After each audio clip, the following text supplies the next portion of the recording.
And we are back at OHD Studios, the 2026 Gear Show. This is our fourth or fifth segment of the yet unnamed podcast. We are taking name suggestions. So if anyone has one, maybe my two guests here. I'm here with Tom and Paul from Sony. They are our event sponsor this year. So you guys kind of have priority if you do have some name ideas. We'll take your guys' suggestions first. But Tom, Paul, I know you just got done talking to the floor, but why don't you tell our cameras and the people we have watching here a little bit about what Sony's doing, what they got going on, what they brought here today, and what's happening? Sure. Yeah. So this is our, and I'll just kind of blur the word of how many years with OHD as the Gear Show, but excited to be back, right? Every year we kind of grab a few of our new products. We try to come with some unique technology. We've done a bunch of things, right? Other years we've actually had speakers on panels. This year we focus truly on the gear on the floor, right? We have a lineup of cameras that really have been pretty strong for a number of years, and it's time for anybody that had some deep questions to have access to us. So that's the FX series of products, the FX2, FX3, FX30, FX6, and the Venice at the high level with the new Rialto Mini, as well as a very versatile Burano. So we really want to make sure the gear this year was the option for visitors. The theme of the show this year very much was let's get as much gear set up and hands-on and accessible as possible. And I am not a gear person per se, so I want you guys to enlighten me a little bit. Yesterday when we were setting up, our chief nerd and CEO David Jeffries saw something on top of one of your cameras that he literally stopped in his tracks mid-sentence, dismissed all of us, and walked directly over saying, "Wow." It was that box on top that you had mounted high with the handles. What was that thing that wowed him? So in the final version of the podcast, there'll be a upper corner image, right? Yeah, we'll right pop here, it up. Yeah, or well, right here. or here, Okay. or here. So the Jamie, bring that up. the Rialto Mini is the third generation of Rialtos that we've made for the Venice system. And just to go back to the beginnings, Rialto was taking the sensor out of the Venice system and allowing it to be tethered up to 40 feet away. So you actually had the versatility of a lightweight, almost mirrorless type of experience with the entire Venice system sitting behind it. So we get all the workflows of Venice, all the camera control of Venice, everything that's in that body. But now I wish I had a prop, but basically in a system that's not much larger than my hand and the depth, we have the Rialto Mini. And that's been opening up opportunities for the side handles were bigger than it.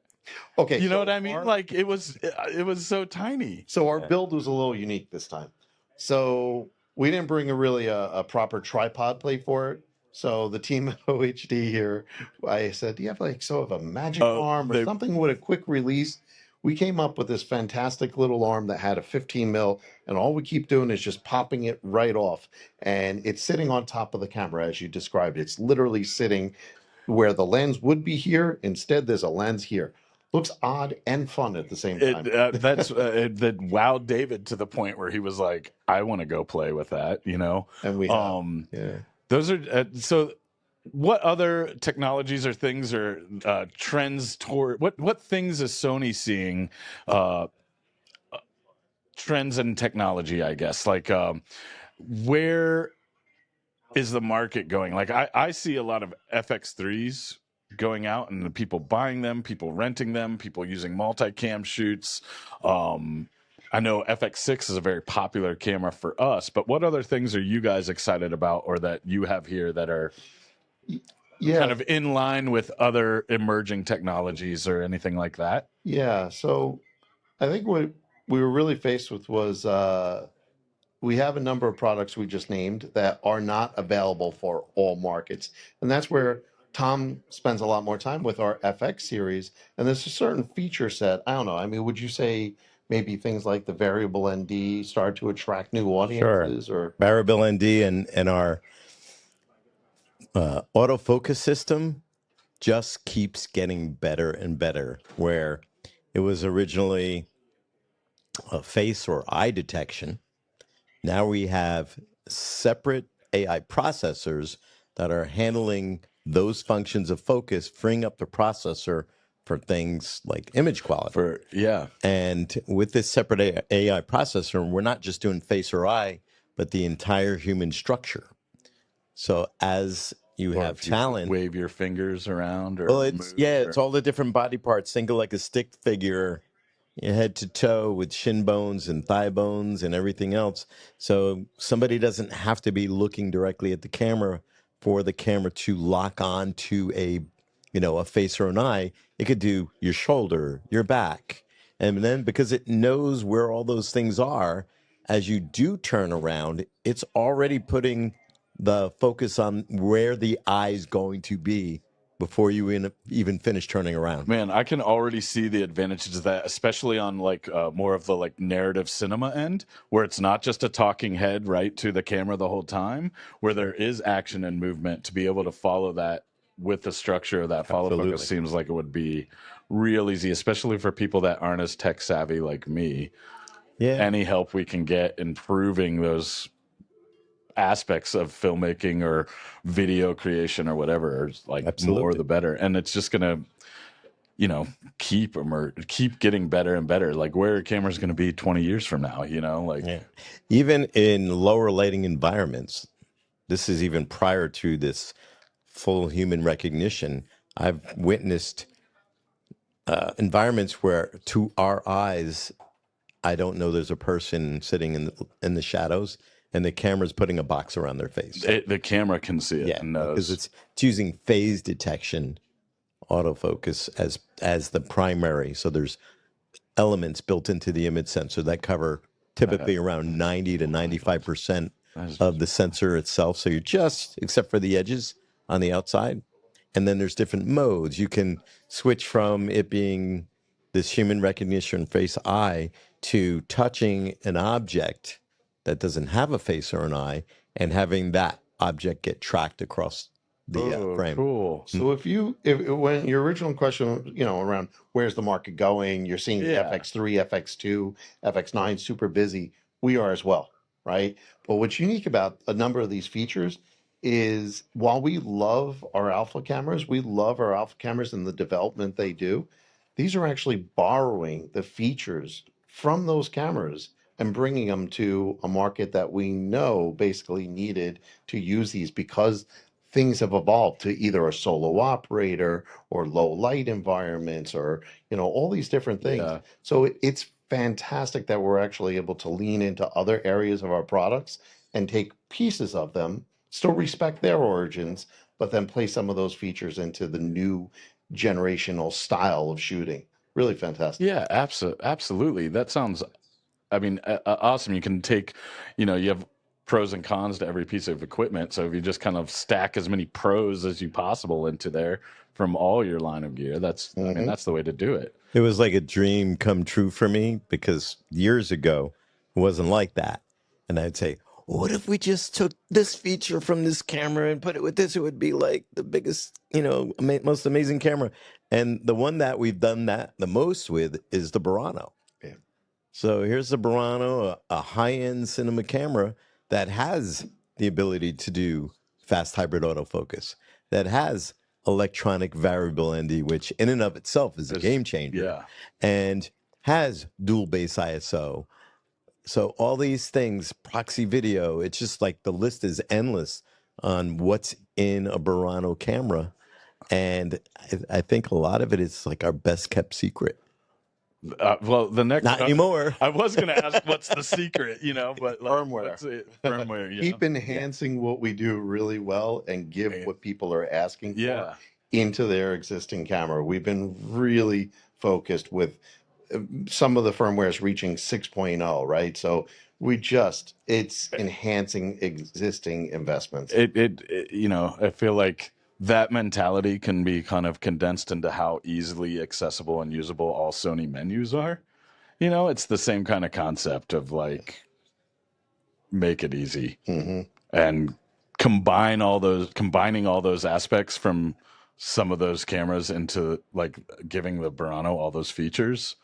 Sure. And even a feature best of both worlds. Sure.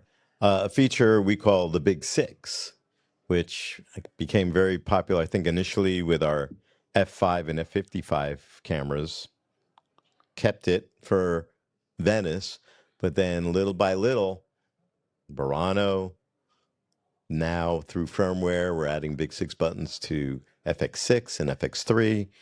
The FX2, which we haven't talked about yet, had that from the start. So the idea is to have that workflow that once you use one Sony camera, you can hop over to another and have access to those quick buttons. Let's talk about the FX2 a little bit. What is the difference between the 2 and the 3? Because my head, 3 is better than 2. Is it? Or what's the difference there? What are we talking about? It is another tool in the toolbox. I don't think it's a matter of better, one better than the other. It's different applications. The FX3, most people know about, but we know it's got an 800 base ISO with a high sensitivity mode of 12,800. So that gets you into those really super low light environments where you get a little bit more noise in the image, but it's something you can clean up in post, and it's great. And people have shown me moonlight footage and absolutely loved it.